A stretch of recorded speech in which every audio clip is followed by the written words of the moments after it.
Jesus says to me, "You have come to know the story of the martyrs and virgins Flora and Mary of Cordoba, in the time when Spain was in the hands of the Moors in the 9th century. Holy martyrs, almost unknown, but how blessed in heaven." Jesus says of these two, of whom he gave a vision to Marie Valtorta, that they are, quotes, almost unknown, which means they are known, but for most of us, we know nothing of them. Jesus says that these events occurred in the 9th century in Spain, when it was occupied by the Moors. This was a time of great tribulation for the Catholic Church, and martyrs were raised up, not just these two girls. And martyrdom in Cordoba was a locus of sense in the Catholic Church that it was going to die unless the faith was regenerated. And martyrdom is often a means by which the faith is regenerated.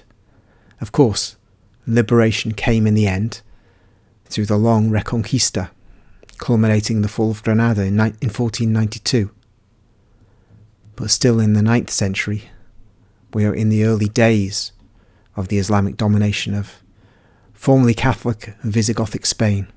I think it'd be useful to read the Wikipedia entry about these two saints. Flora and Maria were the first two of 9 female Christian martyrs of Cordoba.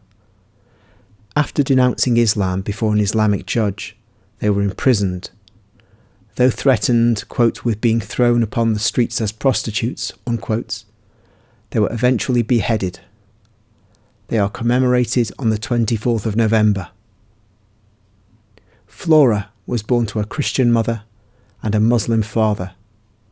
Her father died when she was still very young, and Flora was brought up as a Christian. Her Muslim older brother tried in vain to convert Flora to Islam, eventually surrendering his sister to the authorities. And just to interject there, that's the reference to the brother that was made in the vision that Jesus gave, no doubt. Flora was imprisoned, and a Muslim scholar was appointed to teach her about Islam, but she managed to escape and fled towards the Christian settlements. Maria was born to a Christian father and Muslim mother.